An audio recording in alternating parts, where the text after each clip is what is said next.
Muita gente está falando muita coisa sobre a volta às aulas presenciais. O problema é que essas informações estão todas espalhadas em diversos cantos. Um epidemiologista fala uma coisa, o gestor de saúde fala outra, um professor fala uma terceira, e ninguém, na verdade, ouve as principais partes interessadas, que são os pais, que têm todos os seus filhos e têm que lidar com essa informação, afinal de contas é dever deles matricular e fazer os seus alunos irem em sala de aula, e os professores, que são aqueles que estão expostos ali naquela situação.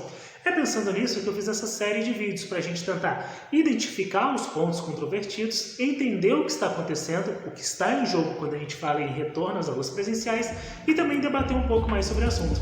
Vamos nessa?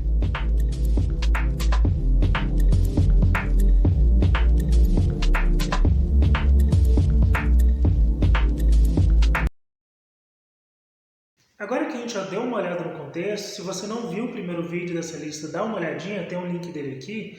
Agora a gente pode começar a conversar sobre algumas soluções mágicas que têm sido apresentadas. Olha, pessoal, por mais que a vacinação de professores seja interessante, a simples inclusão dos professores no grupo de prioridade da vacinação não vai trazer nenhum benefício a curto prazo para a volta às aulas. Por quê? Pessoal, a vacina ela não é um face shield, ela não é um escudo que vai te proteger contra o coronavírus.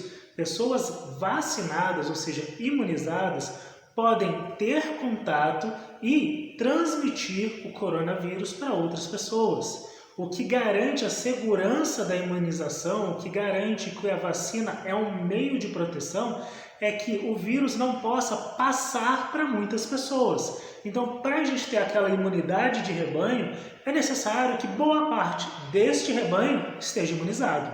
Dessa forma, então, se você vacina os professores e, ato contínuo, já volta a ter aulas presenciais, o professor não vai ficar gripado, mas você está colocando em risco não só os alunos e as famílias dos alunos, não só os funcionários da escola, mas a própria família do professor. O filho do professor não vai estar imunizado, o cônjuge do professor não vai estar imunizado, os pais dele também não. Então, por mais que você possa ter estudos, como foram os feitos na Suécia, de que as crianças de até 6 anos têm um baixo potencial de pegar o vírus e ter aí complicações devido ao coronavírus, isso não implica em muita coisa, já que, como já é propagandeado, boa parte das transmissões são dentro de casa, se você tem uma pessoa que vai lá fora, pega o vírus e traz para dentro de casa, a grande probabilidade é o quê? As pessoas não vão se contaminar ali dentro daquele círculo, você vai ter professores imunizados, você vai ter crianças de 5, 6 anos pegando o vírus, sendo assintomáticas e passando para os seus pais dentro de casa. Então não adianta a gente simplesmente falar da vacinação de professores. Isso é um ponto importante? Com certeza, professores, outros profissionais, todos nós devemos buscar a imunização. Mas colocar como prioridade para que volte o ensino presencial, eu acredito que é um passo muito além daquilo que a própria vacina se propõe. Além disso, também é importante a gente, além de jogar fora essas soluções mágicas, jogar fora alguns argumentos que podem ser utilizados. Um dos coordenadores mesmo do grupo de estudos acerca da pandemia, epidemiologista, o Safadi, lá do estado de São Paulo, disse em uma entrevista à Band Jornalismo que o grande problema da volta às aulas não é a aula em si, não é o aluno na escola, porque ele está protegido. Isso a gente comentou no vídeo passado.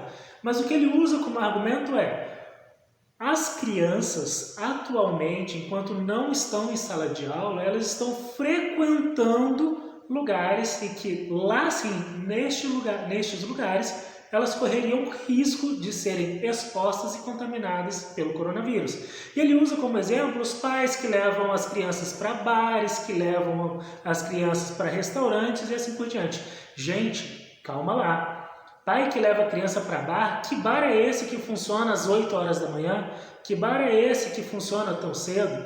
Então veja, o problema não é a aula presencial ou não, mas o problema é como as famílias têm gerido o seu dia a dia por causa do coronavírus. Por quê? O pai que leva a criança no bar, o pai que não cuida da criança, não leva a criança ou não tem a possibilidade de acompanhar a criança, e veja só, a gente está falando de possibilidade, não apenas de responsabilidade. Ele também não vai ter essa possibilidade caso a criança esteja na escola. Porque quando a criança estiver no contraturno ou nos dias em que as crianças estiverem em casa, isso vai continuar acontecendo, até mesmo nos próprios dias que a criança estará na escola. Porque veja só, se o pai dessa criança anda frequentando lugares, anda se expondo ao vírus, ele está expondo indiretamente a criança e, em um segundo nível, toda a sala de aula daquela criança, inclusive o professor. Então não adianta a gente jogar essas pequenas atitudes individuais para o coletivo, porque isso mata a discussão. É aquele, mas e se? Mas e se? Bom, pessoal, quando a gente tenta achar uma solução de política pública, a gente tem que contar com a colaboração de todos, com a conscientização e que seja viabilizado para que todos possam adentrar a essa política de maneira segura. Ora, é o que a gente estava falando quanto a lockdown, quanto a toque de recolher, ótimo, maravilha, mas tem pessoas que precisam trabalhar. Nessa desculpa de ter pessoas que precisam trabalhar, o que se argumenta bastante? Eu posso pegar o ônibus para ir trabalhar e eu não posso ir para um bar beber. É diferente? Com certeza. Necessidade. Quanto mais você se expõe a risco, mais você põe em risco toda a sociedade.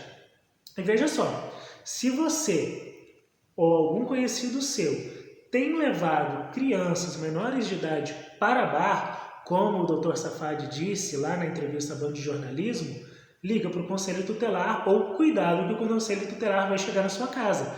Bar não é lugar de criança, independentemente de pandemia ou não.